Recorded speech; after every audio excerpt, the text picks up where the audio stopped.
मेरा नाम अर्जुन है और यह डरावनी कहानी मेरी है। यह घटना कुछ महीने पहले की है। मेरी उम्र 22 साल है और मैंने हाल ही में अपनी कॉलेज की पढ़ाई पूरी की है और नौकरी की तलाश कर रहा हूं। उस समय मैं अपने माता पिता के साथ दक्षिण भारत के एक बड़े शहर में रह रहा था। उस दिन मेरे माता पिता को मुझे घर में अकेला छोड़कर अपने एक दोस्त से मिलने के लिए बाहर जाना पड़ा।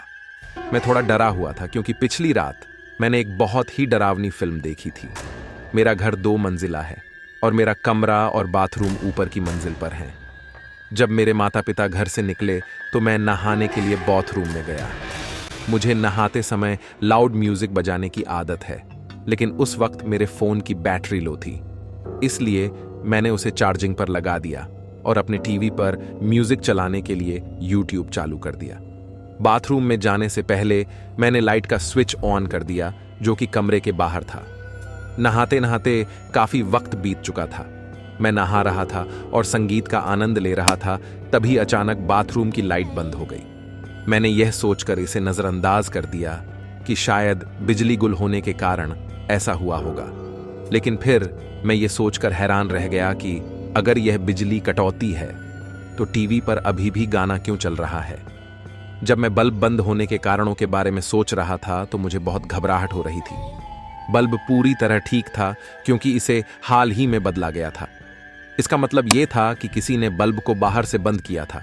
इसके बाद मैं शॉवर से बाहर निकला, अपना तौलिया अपनी कमर के चारों ओर लपेटा और बाहर निकलने के लिए अपना हाथ दरवाजे के हैंडल पर रखा ही था कि अचानक मैंने स्विच फ्लिप होने की आवाज सुनी और बाथरूम में रोशनी वापस आ गई। मैं पूरी तरह खौफ में था और डर से कांप रहा था।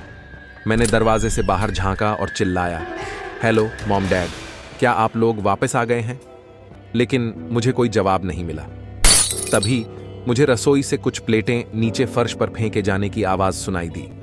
फिर मैंने खुद से कहा कि मैं कोई बच्चा नहीं हूं, मुझे हिम्मत से काम लेना चाहिए, और मैंने यह देखने की हिम्मत जुटाई कि बाहर क्या हो रहा है।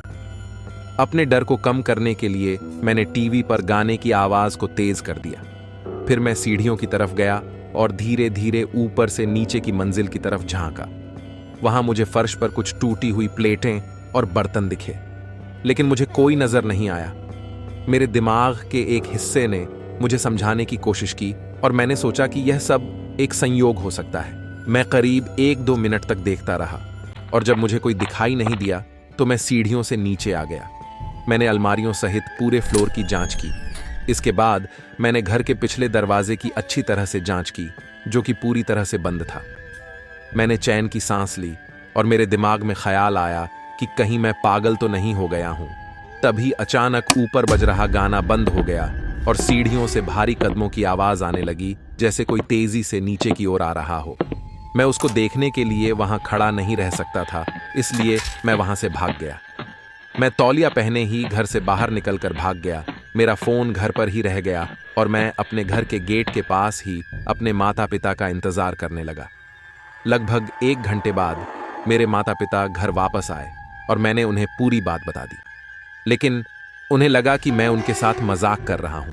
जब हम घर में वापस गए तो मैं पूरी तरह से चौकन्ना था क्योंकि मुझे कहीं से हमले की आशंका थी, लेकिन कुछ नहीं हुआ। तभी मेरी माँ मुझे मेरी लापरवाही के लिए डांटने लगी क्योंकि घर का पिछला दरवाजा खुला हुआ था।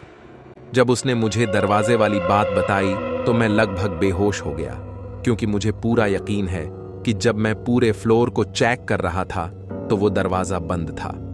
आज भी जब मैं उस घटना को याद करता हूं तो सोचता हूं कि अगर मैं सीढ़ियों से नीचे आ रहे व्यक्ति को देखने के लिए वहां रुक जाता तो क्या होता।